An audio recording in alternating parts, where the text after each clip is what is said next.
दोस्तों, क्या आप भी संडे के दिन बैठ करके ऐसे स्टॉक को ढूंढने की कोशिश कर रहे हैं जो आगे चल करके हमें एक ह्यूज प्रॉफिट दे दे?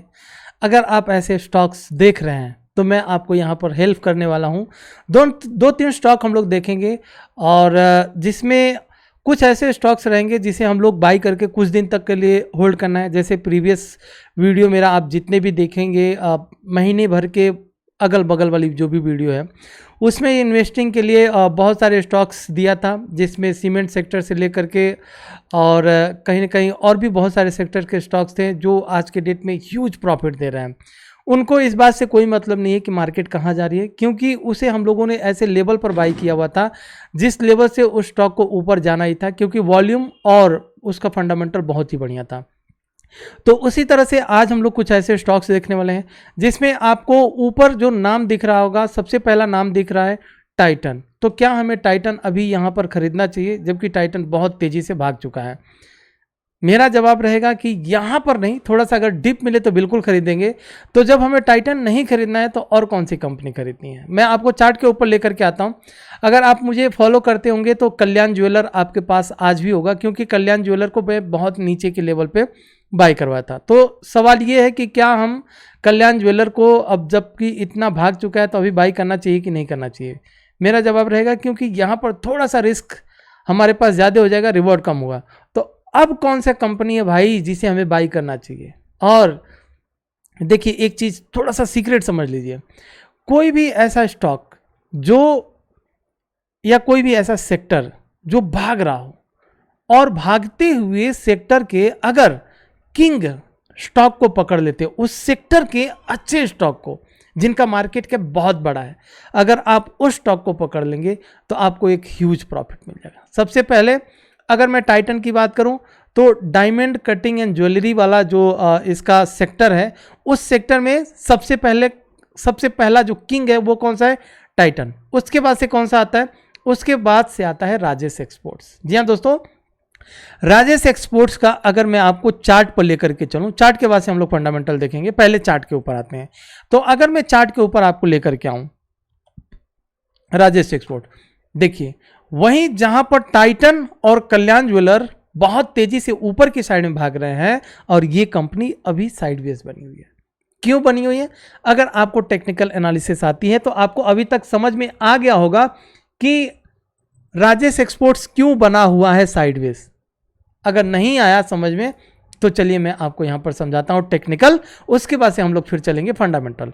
और एक ऐसा स्टॉक है जिसे मुझे लगता है कि इस मंथ की एक्सपायरी में एक ह्यूज प्रॉफिट दे सकता है। तो अगर आप ऑप्शन में ट्रेड करते हैं या मार्जिन में ट्रेड करते हैं तो मुझे लगता है कि उस स्टॉक को हमें उठाना चाहिए।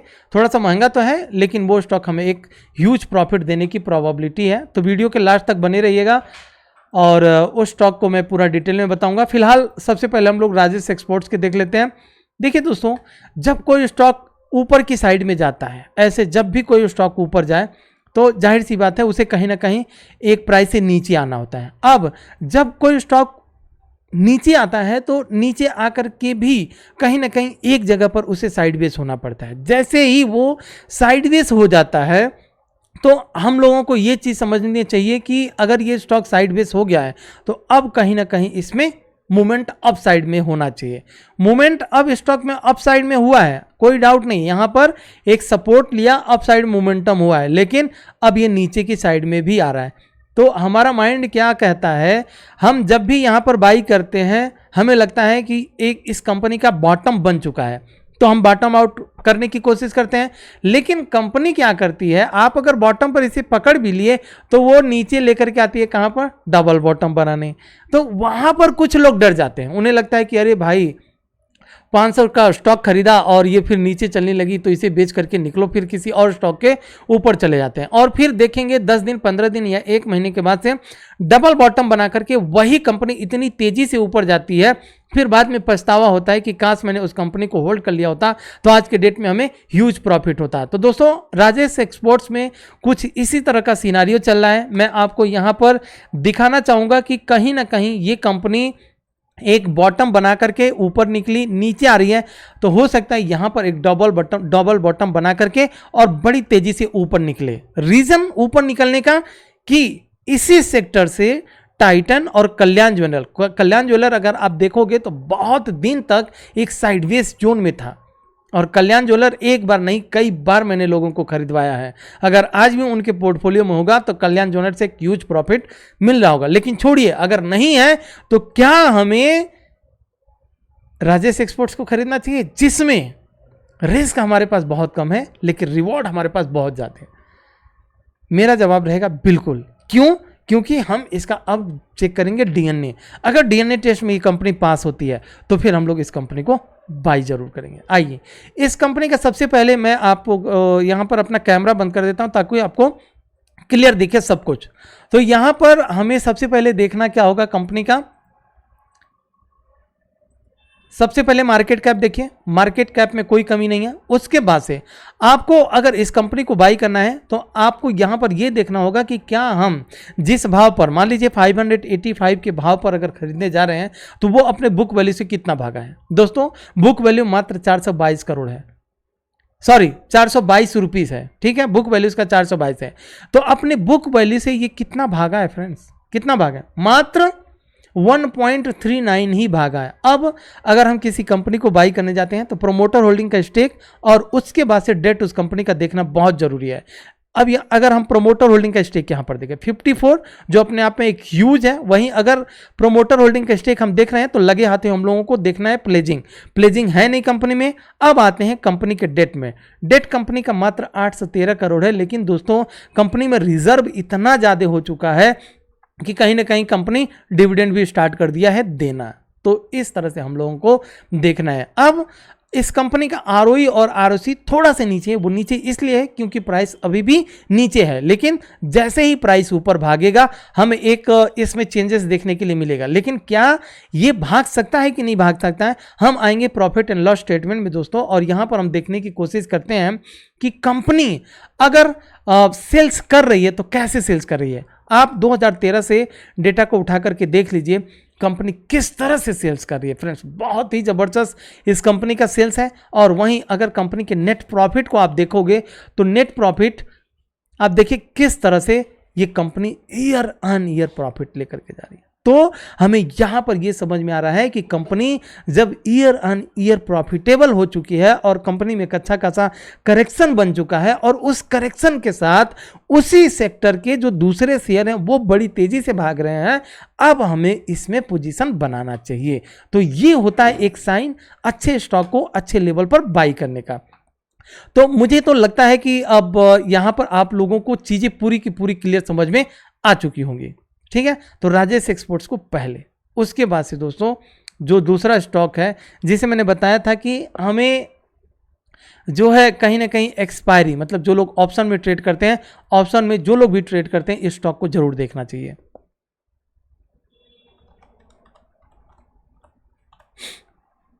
आइए मैं आपको लेकर के आता हूं किस कंपनी के पास, हीरो मोटोकॉर्प। अब चूंकि प्राइस इसका 2825 रुपये है, तो अगर हमारे पास कैश बहुत ज़्यादा है पड़ा हुआ है तब तो हम इसे कैश में बाई कर सकते हैं। लेकिन हम चाहते हैं कि हम कम कैश से कम पैसे से हम किस तरह से पैसे कमा सकते हैं।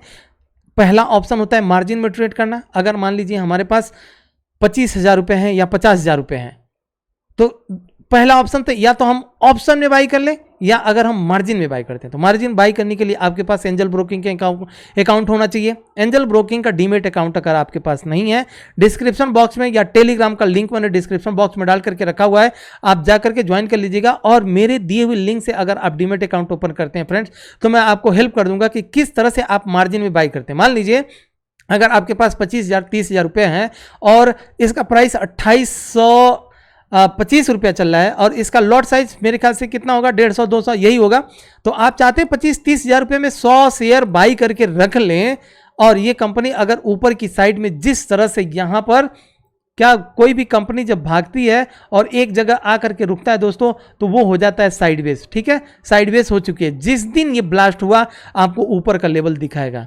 तो 25-30 हज़ार रुपये में अगर आप 100 शेयर 125 शेयर बाई करके रख लेते हो, और देखिए मार्जिन में ट्रेड करना बहुत ही इजी है, लेकिन कुछ लोग डरते इसलिए हैं क्योंकि साल का वो 8% 9% तक का काटता है। लेकिन साल का 8% 9% तक का अगर काटता है तो आप उसे एक दिन का लगाइए कि एक दिन में कितना परसेंट काटता होगा, क्योंकि इसमें ऐसा है कि अगर आपने बाई किए और अगले दिन आपको प्रॉफिट मिल गया तो अगले दिन ही आप प्रॉफिट बुक करके निकल सकते हैं और एक दिन का ही आपको इंटरेस्ट भरना पड़ेगा। ऐसा नहीं कि आपको साल का भरना पड़ेगा, नहीं, एक दिन होल्ड करेंगे, एक दिन के हिसाब से जो कंपनी मतलब एंजल ब्रोकिंग जो 8% 9% मैक्सिमम 10% चार्ज करेगी दोस्तों। लेकिन अगर आपको एक हफ्ते में 2000 रुपया प्रॉफिट आ गया और मार्जिन में अगर आप बाई किए हैं उसका इंटरेस्ट अगर आपको 100 रुपया 150 रुपया पे करना पड़े तो कौन सी बड़ी बात है। 150 रुपया दे करके 2000 2500 अगर आपने प्रॉफिट बुक कर लिया तो कौन सी बड़ी बात है दोस्तों। वहीं ऑप्शन में थोड़ा सा प्रॉब्लम होता है, ऑप्शन में भी बाई सेल करने के लिए 40 रुपया आपको लगेगा ही लगेगा, तो वही 40 रुपया आप मार्जिन में दे दो जिसमें टाइम डीके पीके का कोई प्रॉब्लम ही नहीं है। लेकिन अगर कुछ लोग मार्जिन में डरते हैं और ऑप्शन में ट्रेड करते हैं तो इस स्टॉक को आपको रडार पर रखना पड़ेगा जिस दिन इसमें ब्रेकआउट होता है, क्योंकि कोई भी स्टॉक जब नीचे से ऊपर निकलता है दोस्तों, देखिए एक बार आया फिर दूसरी बार निकला, यहीं पर आया, साइड बेस बन करके रह गया है। इस एक्सपायरी में किसी न किसी दिन ये स्टॉक ब्लास्ट जरूर करेगा। तो अगर आपको ये स्टॉक डीप में मिल गया उठा करके जरूर रखिएगा फ्रेंड्स, या तो कैश में, बाकी जो दोनों हैं वो थोड़े से रिस्क फैक्टर है। आप शेयर मार्केट में है तो रिस्क पर ही है, आप ये मत समझिए कि हम सेफ हैं, ठीक है। तो आपको थोड़ा बहुत तो रिस्क लेना ही पड़ेगा। अगर आप कम पैसे हैं तो थोड़ा बहुत रिस्क लीजिए। अगर वो कहते हैं ना कि रिस्क न लेना भी एक अपने आप में बहुत बड़ा रिस्क है, तो आप क्या कर रहे हैं आपको समझना पड़ेगा फ्रेंड्स। तो ये दो स्टॉक हैं, एक तो पोर्टफोलियो वाला स्टॉक है जिसे आप शॉर्ट टर्म के लिए भी बाई कर सकते हैं या लॉन्ग टर्म के लिए भी बाई कर सकते हैं। दूसरा आपको ऑप्शन के लिए हो गया। तो ये छोटी सी वीडियो रही दोस्तों, मुझे लगा कि आज संडे मैं भी बैठा ही हूँ और हमारे जो आप लोग मुझे जो लोग भी फॉलो करते हैं फ्रेंड्स, आपको पता होगा कि पीछे अंबुजा सीमेंट से लेकर के और दूसरा कौन सा स्टॉक सीमेंट का स्टॉक है, अच्छा आप पीछे की वीडियो को देख लीजिएगा, अच्छे अच्छे स्टॉक को बाई करवाया था, जेके पेपर, जेके टायर, वो दूसरी स्टॉक मुझे याद नहीं आ रहा है। तो आप पीछे के 3-4 वीडियो को आप देख लेंगे और उसका लेवल और आज का प्राइस आप एक बार देख करके समझ जाएंगे कि हाँ किस लेवल पर ये बाबा आपको मतलब लेवल प्रोवाइड करता है या वीडियो बनाता है। ऐसा नहीं कि मैं किसी भी वहाँ पर किसी भी स्टॉक को उठा करके उस स्टॉक का एनालिसिस करना चालू कर दूँ, नहीं दोस्तों। तो ये रही छोटी सी वीडियो, आशा करता हूँ आप सबको अच्छा लगा। अगर अच्छा लगे तो प्लीज़ एक बार लाइक ज़रूर कीजिएगा फ्रेंड्स और साथ में सब्सक्राइब कर लीजिएगा ताकि इसी तरह की वीडियो जब भी मैं लेकर के आऊँ नोटिफिकेशन आपको मिले। जय हिंद फ्रेंड्स, मिलता है नेक्स्ट वीडियो में।